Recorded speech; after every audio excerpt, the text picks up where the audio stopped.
Hello, everyone. Welcome to Eggshell Transformations, a podcast for intense people. My name is Imi, and I'm here with you on a journey. Hi, everyone. I hope you're doing very well. Today, I have the honor of speaking to Dr. Nicole Tetreault. She is a psychologist and researcher specializing in the field of neurodiversity. She has conducted extensive research on topics of giftedness, neurodiversity, and the brain differences associated with these conditions. She's also the author of a book called Insights into a Bright Mind, where she explores the intersection of neurodivergent traits, giftedness, and sensory sensitivities. During this interview, we talked about many different things. Nicole shared that she was late in identifying herself as dyslexic, and I also shared a bit of my own personal experiences with sensitivities and health conditions. And we touched on various things, including emotional giftedness, AI, etc. I really hope you would enjoy this conversation and get something from it. Now to Nicole. Hi, Dr. Nicole. How would you like to be addressed? Nicole? However you like. Yeah? Okay, all right. I'll just call you Nicole if that's okay. That sounds great. Thank you for being here. You have one of the most thorough books on giftedness that I've ever seen. And I love that you touch on, there are not a lot of books out there for gifted adults anyway, but they don't usually touch on things in such a thorough and whole body way. And we'll get into it later, but it actually covers things that I'm personally a geek on, things like microbiota, holistic health. We can get into all of that later, but thank you for being here. Thank you so much for having me and the work that you do. I have your hard copy in the other room. I may grab it later. But in any case, let's begin. How would you define neurodiversity? I know people have all sorts of debates about the terms and what it should and shouldn't include. What are some of your thoughts on that? Well, neurodiversity is a wide umbrella of basically individuals that have unique brain wiring and unique behaviors and also unique ways of processing and experiencing in the world. And so when I think about neurodiversity, it really encompasses usually about 1 in 5 people, which is people with that are on the autism spectrum. Attention, hyperactivity, giftedness is the way that Matthew C. Fugit likes to talk about it. I would also include giftedness in that as well. People with sensory processing and also, alternative forms of speech and communication. So people on the autism spectrum as well. And so it kind of, and when you think about that, and then in my book, I kind of also added in mental health considerations as well, because there's often co-occurrences that happen where people with anxiety and depression actually are going to be communicating and responding to the world differently as well. 1 in 5. That statistic shocks me a bit. I guess I thought it would be less. Although, the Elaine Aron, if you include the highly sensitive people as a part of being neurodivergent, that there's 1 in 5. Yeah, I guess because people who are usually feel like they're such a minority. Well, I think that there's different degrees, right? And, a lot of people who are gifted tend to have hypersensitivity and intensities. And as well, when you think about people who are on the autism spectrum or have ADHD as well, there are going to be sensory sensitivities that come along with that. And so there's going to be different ways that they process the world kind of in a heightened way. Your book explores the experiences of people with different neurological differences. And I think that's what makes it so unique, because people don't usually go that deep into the neurological stuff. So you've touched on things like ADHD, autism, and even synesthesia. I can never pronounce it right. So I'm interested. I should probably ask that as a first question, but I know you also identify yourself as neurodivergent. Can you tell us a bit more about your own story, how you've come to this, and what labels, let's say, what would you categorize yourself as?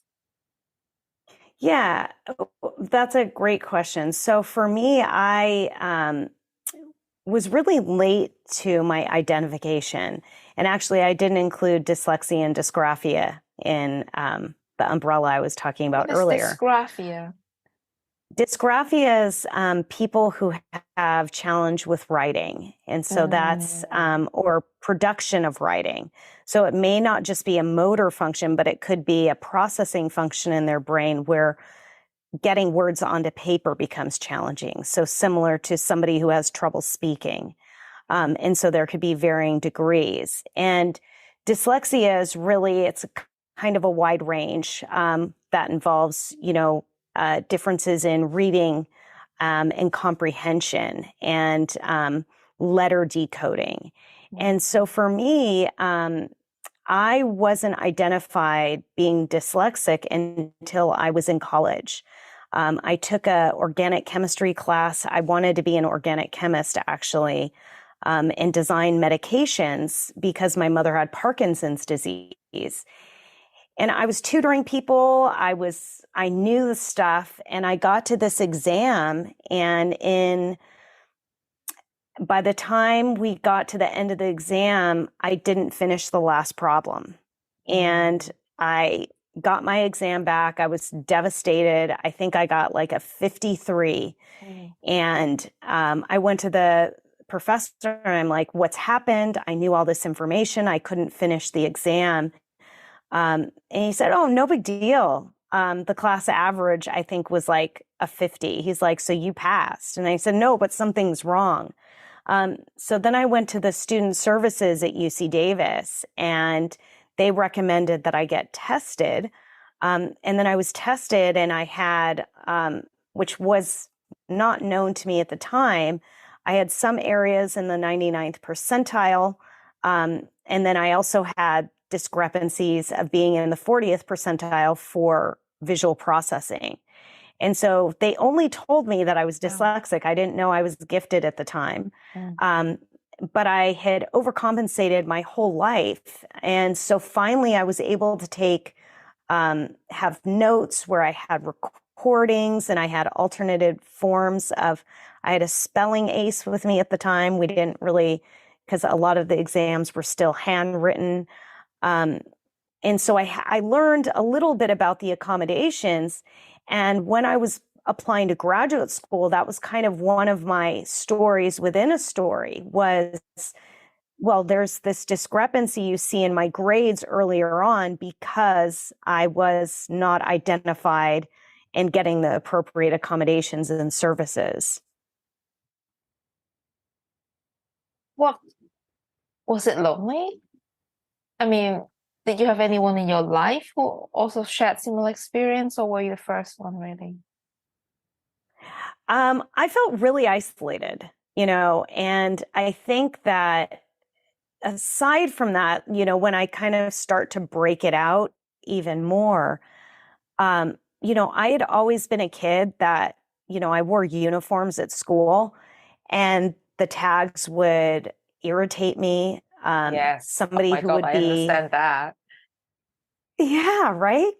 I would be playing, I would be in the classroom and somebody would be banging their pencil. It would be very distracting. So I had a lot of these sensitivities that I didn't really know or understand, and no one ever talked about them. And so, yeah, I mean, for me, it was really lonely at times. And when I studied, what made me actually a science communicator was my dyslexia, because I read everything and then I actually rewrote it in terms that I could understand by my brain. And then I was able to communicate it. And that's just kind of how it transpired to kind of create a profession for me in a lot of ways. So it's sort of a superpower. At the same time, there was a lot of struggle along the way too. Wow.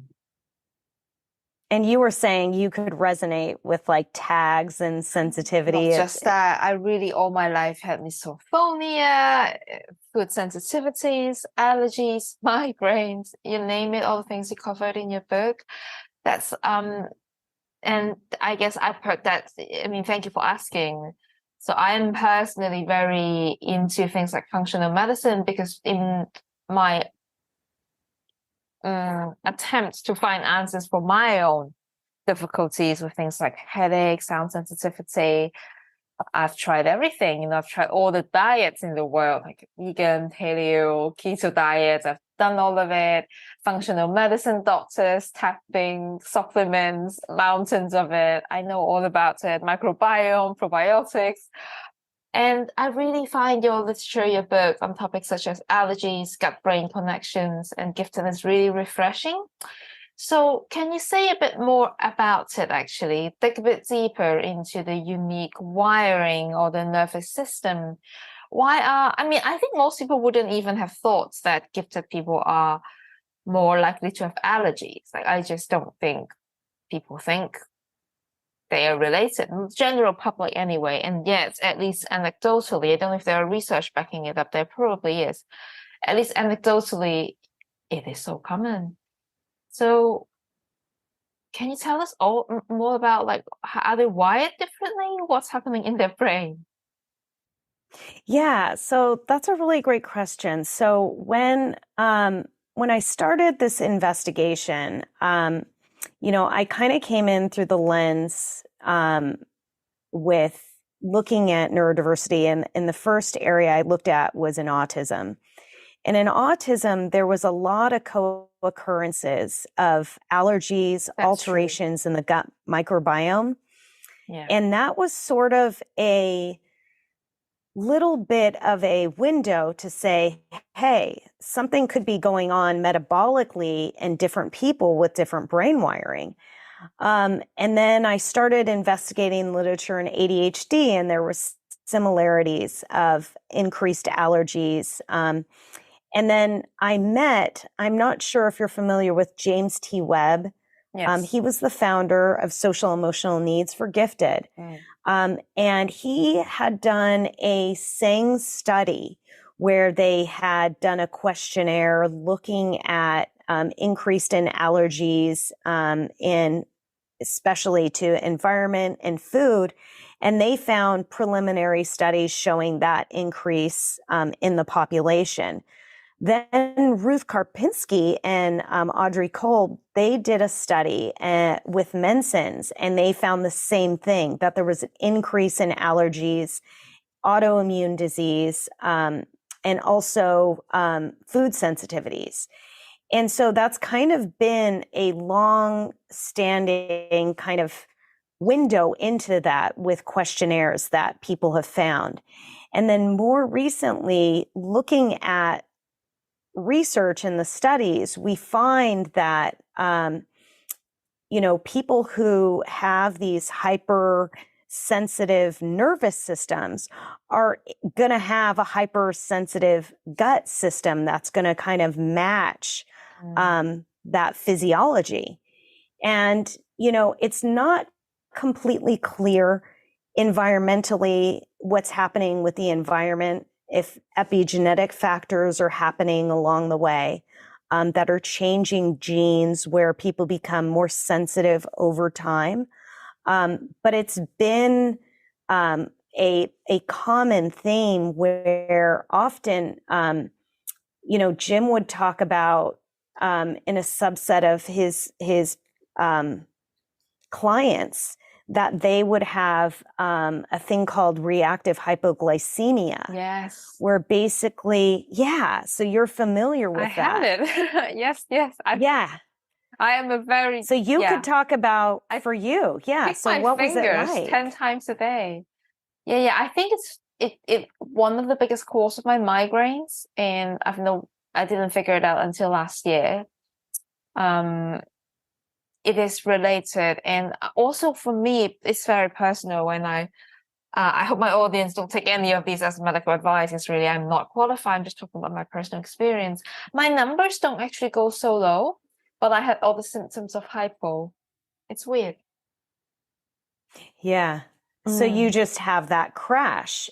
I just hear these anecdotally from my clients again and again, and very often they get thrown into these basket diagnoses like chronic fatigue, IBS, the things that Western medicine doctors just label you as when they don't know what to do with you, or even personality disorders.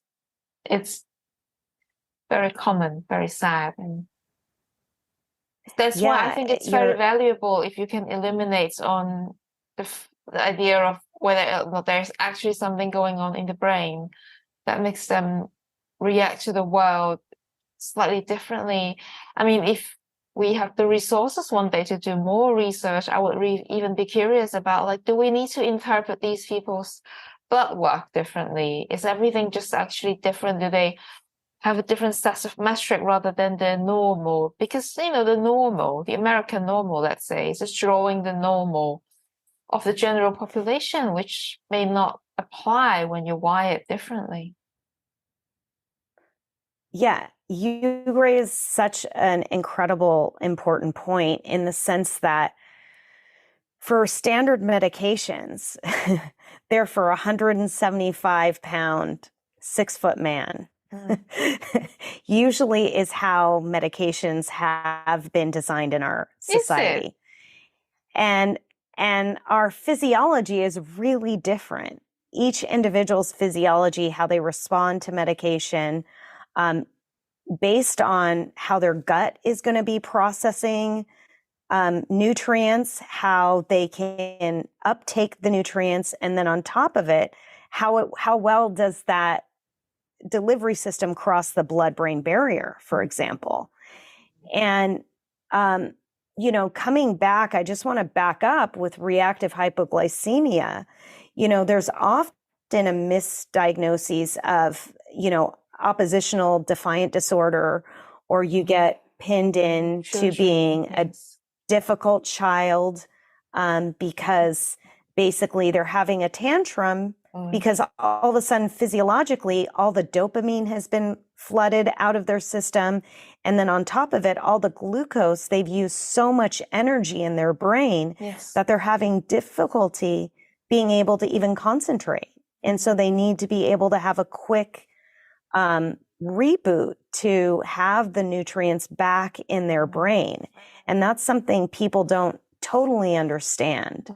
And I think, coming back to what you're saying about these misdiagnoses that happen is, I think in Western medicine, we're so quick to want to offer a solution that includes a pill or something very quickly to alleviate symptoms, which really don't get to the core issue of what the trigger is. That could be simply, lights in a classroom that could be activating an individual's nervous system. A crazy study that I came across in my book when we think about inflammation. I buy the most expensive blue light blocking things, fluorescent things, I think. And I wear these red goggles in classes, and that will lead to the next one out. How do we get the world understand? Because I either don't ever go to group classes, and bless me as an adult that I can have a choice, but then it is very restrictive because when I worked in an office, it's extremely difficult to get my boss or colleague understand my red glasses problem.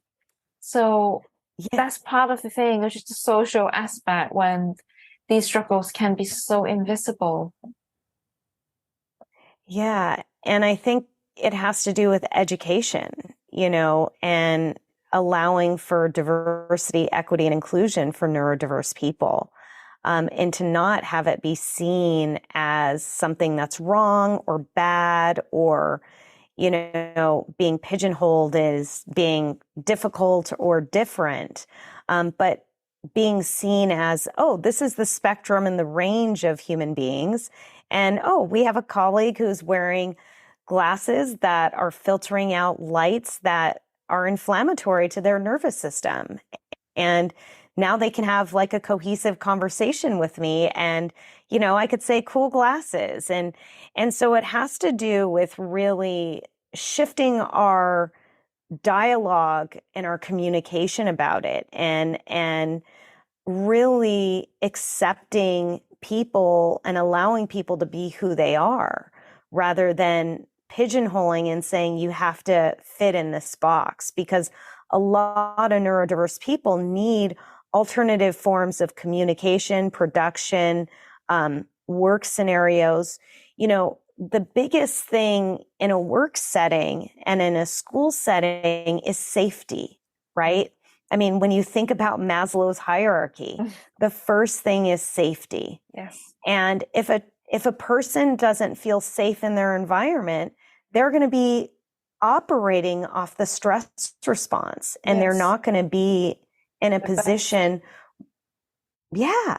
or even present, because they're going to be flooded with anxiety and cortisol. And so we have to create inclusive environments based on universal design, where it includes all human beings to be safe and comfortable in their environment. Yeah. Let's lay out some of the things people might struggle with, or laid out in your book. So the sensory sensitivities could fall along really any sensation. So even when we're talking about food sensitivities, it could be in response to texture. Some individuals really, and coming back to texture and touch, we kind of force our kids to hug their aunts and uncles, and they may not like physical touch. It could actually feel painful for them. And really what you're talking about, the range of these sensitivities, they could be from ecstasy all the way to physical pain. And that's something that people don't really understand. It could be in relation to loud noises, garbage trucks, really unnatural sounds, like those blowers for gardening, could be very painful. The mowing stuff. Yeah. And so it could be sensations of scent. Some individuals really have a quick response to different scents, where it could cause an allergy, but second, it can really cause them dizziness or give them a headache.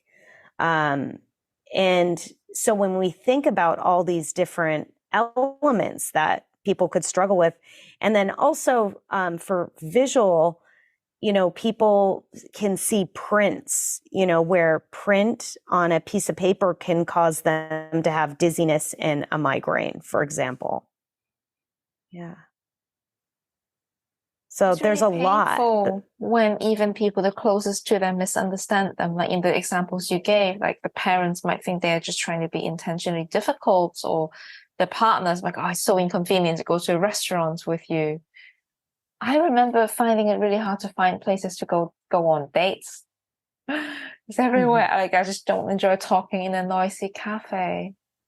And I have clients who struggle with very similar things. So what kind of social and relational challenges you think that can cause? Oh, I think it could cause isolation. I feel that when people are trying to connect with others, they may not understand that going to a place like an amusement park, people think amusement parks are fun and exciting. And for a child or adult, there could be the sounds of the roller coaster could be painful. The crowds can be overwhelming. The music, the food, all of it could just be so overstimulating that, I think a lot of these adults and kids can have toe the line between social isolation and solitude. And social isolation, could feed into the longing for connection. And then I think a coping and a resilience skill is being in solitude and having restorative elements like being able to read a book, walk in nature rather than, go to a busy cafe. And I think people really don't understand that even just sitting in a restaurant, I was talking to a group the other day, and a mother says our son only eats Italian food, and there's only 2 restaurants he'll go to because the rest of the restaurants in our city are way too overstimulating. And, sometimes he'll need to get up and go outside and kind of recollect himself because the environment is just too much. And so I think, again, a lot of people can otherize or minimize the struggle that somebody can be having, which seems to be a normal, quote unquote, circumstance that, for me, the way that they put tables together is brutal. I mean, you're sitting next to other people and you can't really block out their conversation, especially if you have auditory processing and high sensitivity. Do you personally have any of these struggles? Can you share a bit more? And how did you find understanding in this world? Yeah, well, for me, I definitely have auditory processing where sounds can be extremely painful. When people chew at the dinner table, it is very, sounds at the dinner table, if a fork or a knife can be really harsh on a plate. I feel that unnatural sounds really can activate my nervous system. And I can, so I do carry earbuds or noise canceling headphones and earplugs. I definitely have light sensitivity. I can get a migraine if I'm in too long of artificial light, if I don't have glasses.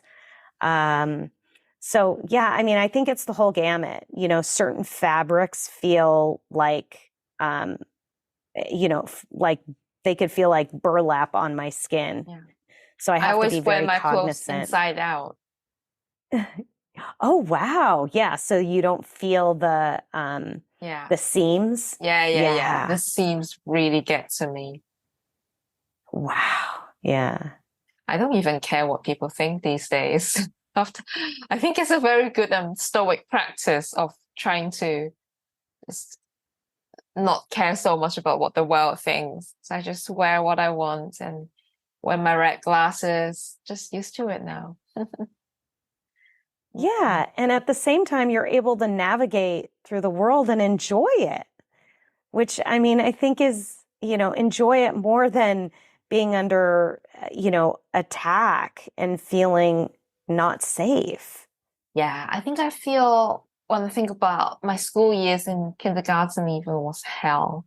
And I think it's probably very likely related to a lot of the things you said. And I feel very, very grateful and privileged now to be able to work for myself.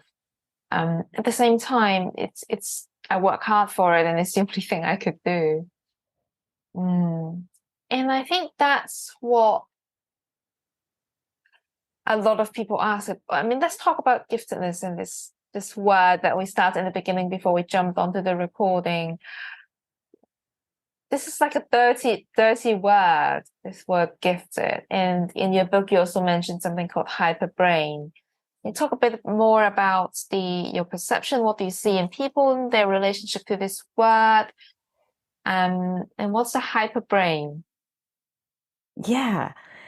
Well, giftedness really is I mean, it gets so misunderstood in our society because people always want to think about the prodigy, right?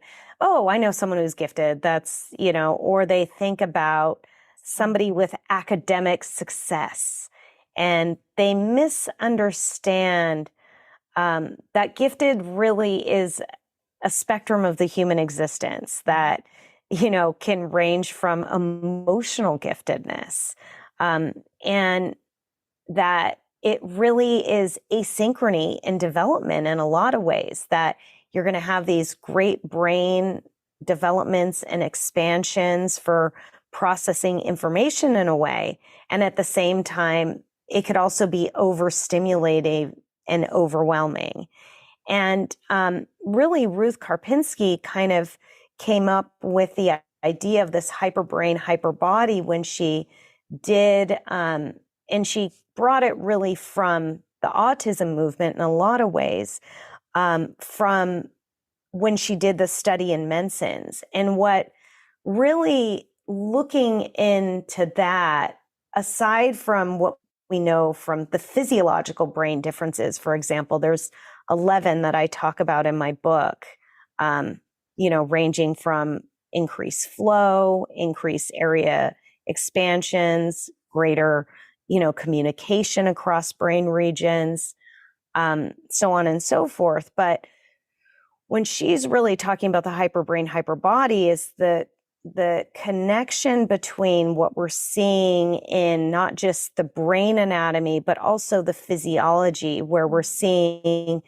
increases, like we talked about a little bit with, increased allergies and food sensitivities, and really this increased ability for receiving and receiving the world and then processing it.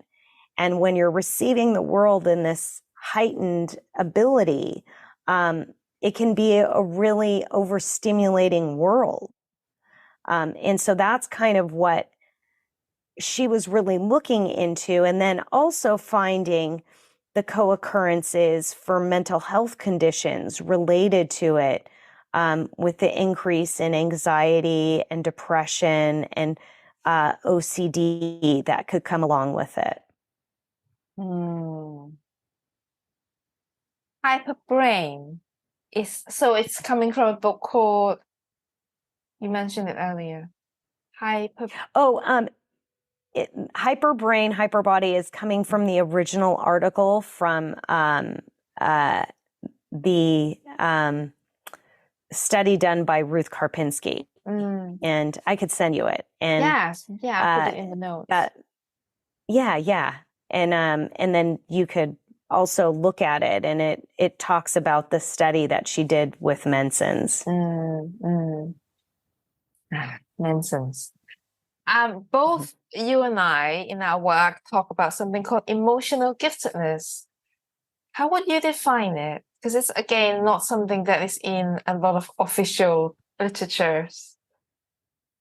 Yeah. The way that I really think about it is in a couple of ways. First, when we think about emotional abilities, we have our primal emotions with the limbic centers, and then we have this frontal, dorsolateral prefrontal cortex, right? That's really expanded for emotional awareness and understanding. And that area is really expanded in gifted individuals. And on top of it, we know that gifted individuals do have a greater sense, they report greater sense of justice, empathy, and compassion for others. And that was something really that James T. Webb looked into with a lot of gifted individuals. And this emotional giftedness really is having this greater awareness that almost, I would say, teeters on, being able to experience others' emotions to a heightened level, where almost, I would say, those mirror neurons we have in our brain kind of are on overwork and on overdrive in a lot of ways. Gotcha. And what would it look like from a day-to-day level and in relationships? Well, in relationships, I think it would be really a sense of an emotional depth where they can sense, other people's level of anxiety and maybe even depression. Like they Is can that from a young age, even before they have the feel words that. for it? Yeah, I feel that they kind of come out that way. It's sort of like a genetic blueprint in some ways. It's a karmic blueprint where an individual really has that in tune emotional awareness where they, can sense maybe there's a disruption in the family or with a sibling or with an aunt or an uncle.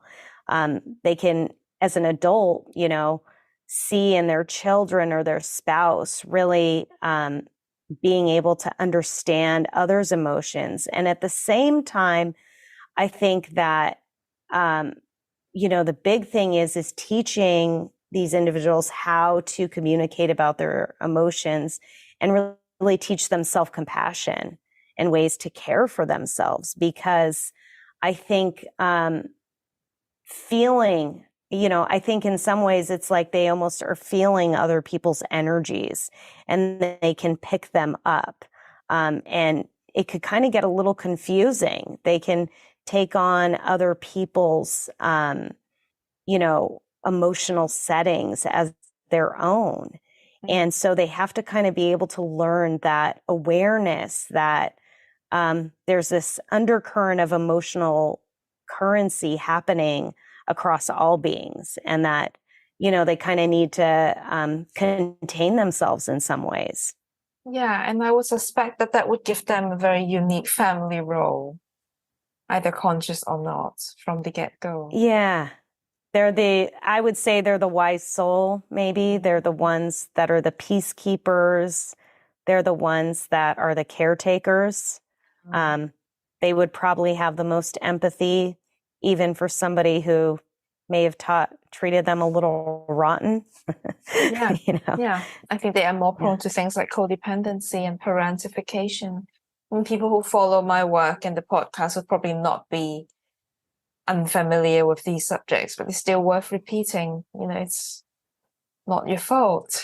It's the fact that you are more sensitive. You have a hyper brain. Can't help but pick up on all these signals from around you, and you feel the compulsion to do something to help people you love.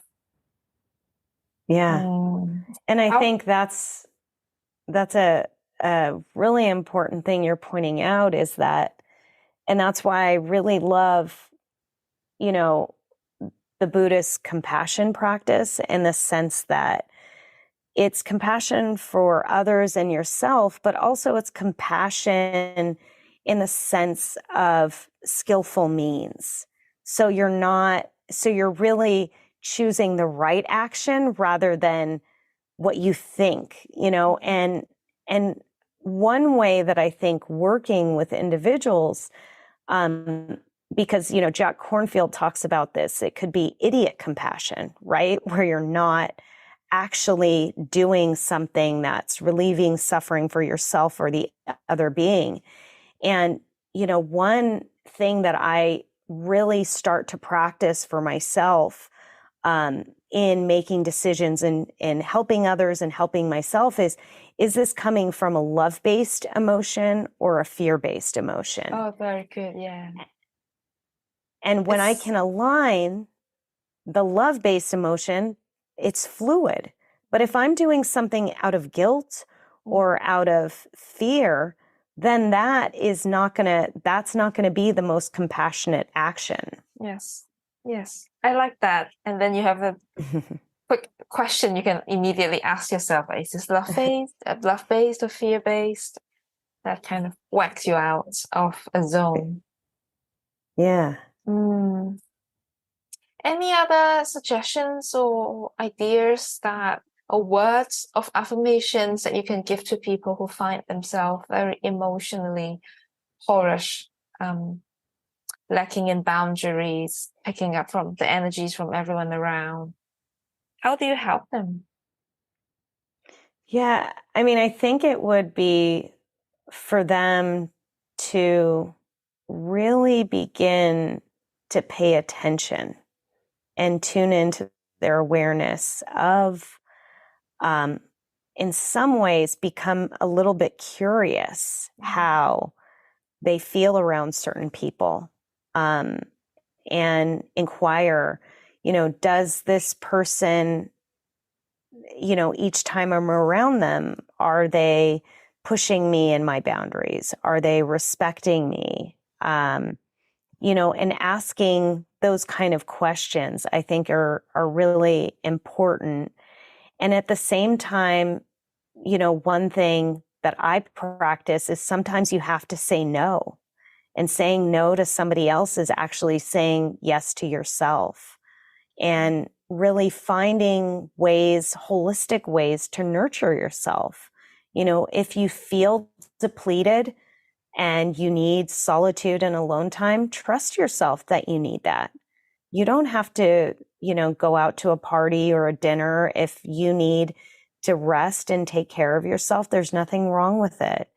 And I think also, you already know this, and is going out into nature is highly restorative for your nervous system, and just being in nature for 20 minutes a day reduces your stress and rejuvenates you. And, it's not just human beings that we're connected to. We're connected to this entire earth, and the trees feed us and we feed the trees. And we begin to see these healthy synergistic relationships. It's really important, and to really recognize when you're feeling depleted in people around you, or you feel that you're becoming that parent or the codependent one, how, to figure out just maybe little by little ways that you could detangle yourself from that. Mm. Mm. Have you done this work yourself? Oh, yes. Question. It's a process. And I'm if you still, don't mind and if you don't mind sharing, I would ask you, because I think people sometimes have not very realistic expectations on themselves. How long did it take you to? I'm still doing it. Yeah, good answer. Good answer. I know. Mm. Yeah. I mean, I think it's a process. I mean, I think all of this exploration is a process that, boundaries are confusing and people are complicated. And I think that it really, I still have people that I care about that I have to set boundaries with. And at the same time, there's times I need to set boundaries with myself. Set boundaries with yourself. Expand on that, please. In terms of,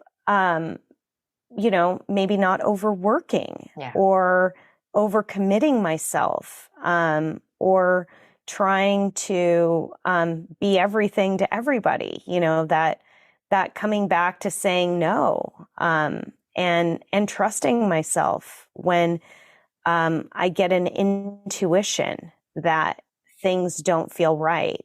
And, coming back to the continuous work I do in this area for myself is coming back to intuition versus instinct again.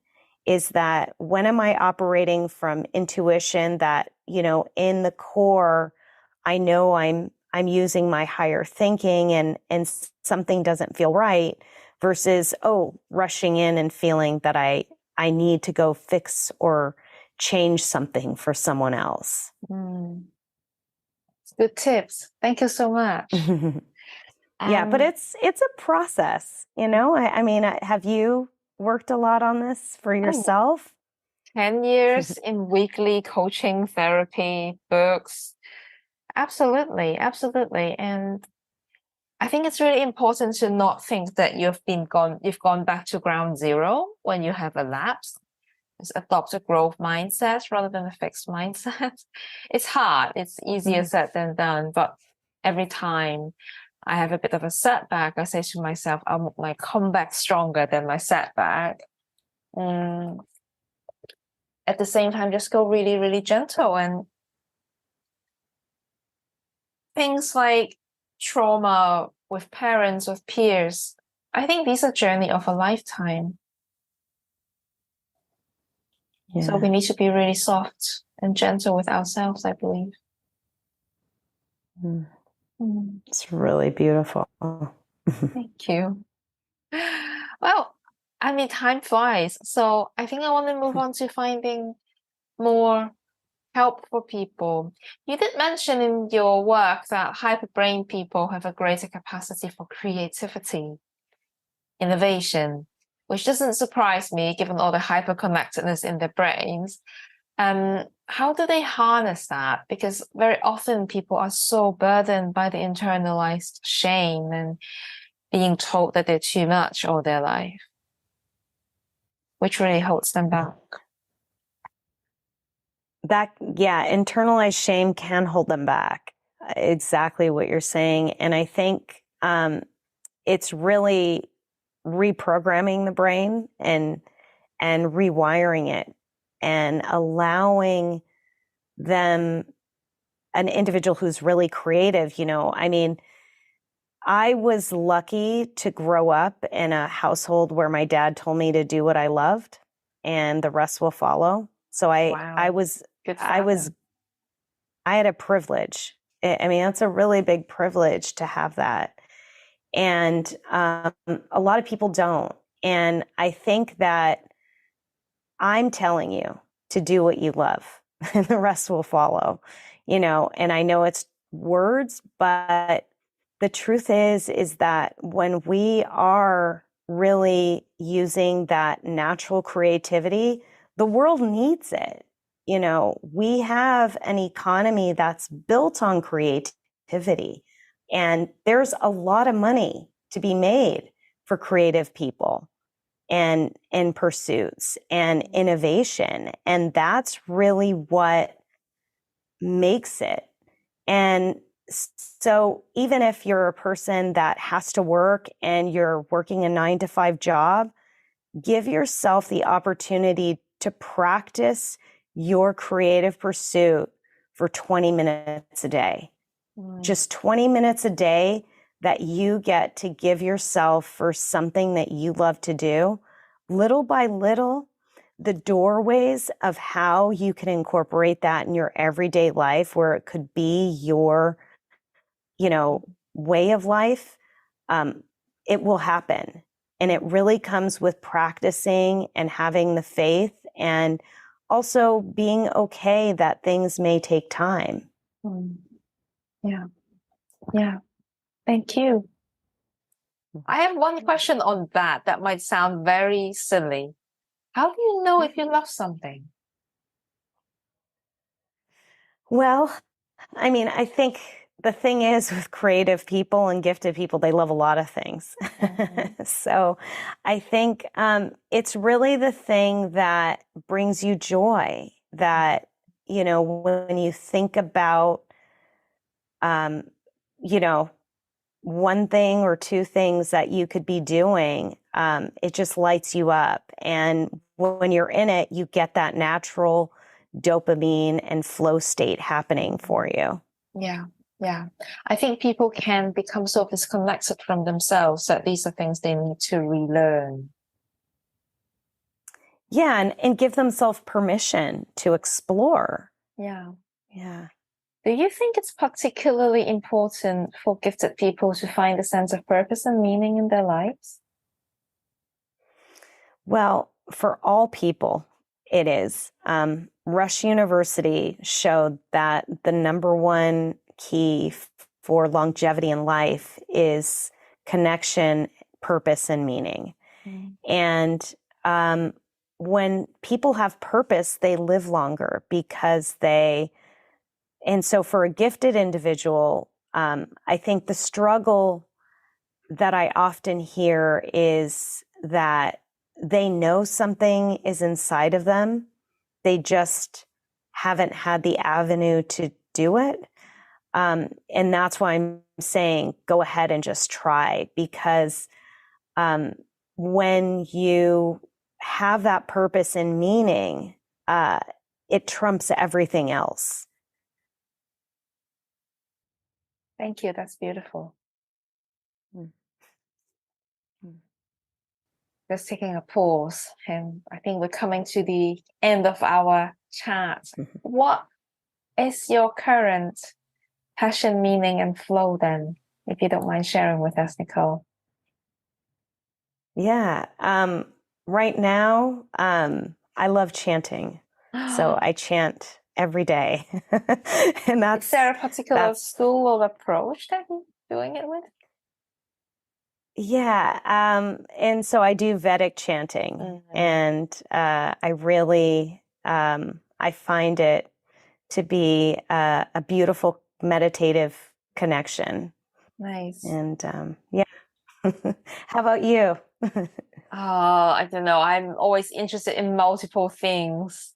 I always go into a bookshop, and it's just sort of like my church for me. And I get drawn to different sections in different times.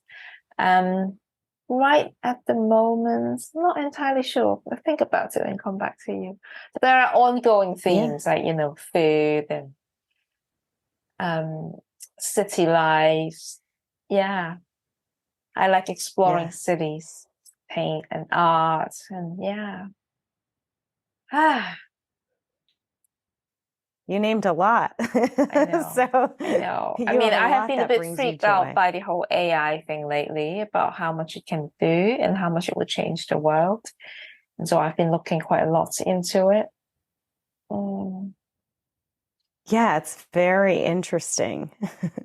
It's a new frontier we're entering. Do you have any particular thoughts on that? Do you think how is it going to change the work that you do or the landscape that we work in, or does it?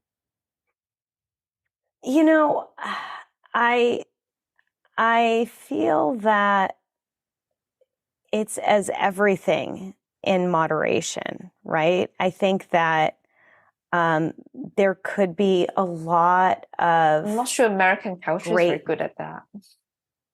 Yeah, I feel like yeah, exactly, right? I think there could be a lot of great breakthroughs. I think there could be a lot of codependency. I was kind of playing with Chat GPT myself, and I still love writing.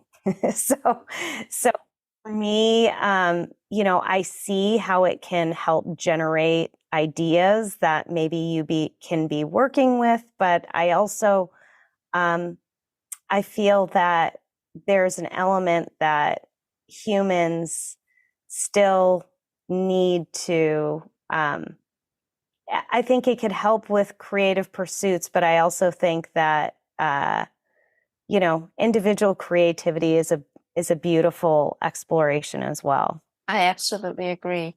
I think I went on YouTube and go like, how to not be replaced by AI, what job's gonna be gone, like just to educate myself. I do think it's a bit naive to say that it's not creative. I think it can be, but it does have a limit. I think it's somewhere in the middle. It's an underestimation to say, oh, they just grab things from whatever is already there. I personally, and I'm not an expert in this, I'm just basing this on my personal experience and guesses. I feel like it does seem to be generating new things. However, it's not the same. It's not the same. And I try to treat it as a therapist and talk to it. It does give me very box standard answers that sometimes makes me want to punch it. Like, go practice mindfulness, talk to supportive friends and families. All those things that are on the website in the first 5 pages of Google. But if I'm really desperate and I just want something to talk to, it's there. I don't know. It's weird. I mean, I felt weird even back 10 years back with all the text-based therapy with BetterHelp and all that anyway, because the way I see these things is it's a relational process. You really need a deep relationship with someone and let yourself deeply be seen and all that for things to be powerful. That's my personal belief. So I don't know, Nicole. We're in a changing world, as my grandfather always says. The world is changing. It is. That's his mantra. Yeah. The world is changing. Anyway, thank you so much for today. I really, really appreciate your work and the fact that we get to talk about things that are not usually addressed. Really appreciate you and your work. Any final words for our audience who might have a hyper brain and struggling with all sorts of things? I want to say thank you, and I appreciate all the beautiful work. And there could never be a computer or AI that could replace you, because you're an amazing soul. So, Likewise, so right really, back at you. the work that you're doing is helping so many. And, and for your audience whose hyperbrain is just like me, we're not too different, and you're not alone. There are more people out there like you, and keep being you. There's nothing to be ashamed of. You're an amazing, person just being here. There isn't anything you have to do, anything different. And, just be you, because there is nobody else that's you. Thank you. That's really, really beautiful. Okay, well, I will let you go and do more chanting. Thank you so much once again, and let's stay connected. Yeah, I would love that. Thank you so much. All right. Keep doing. Namaste.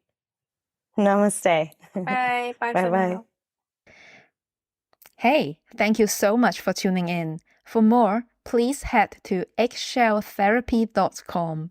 There you will find more stories, articles, and resources for people just like me and you. Bye now.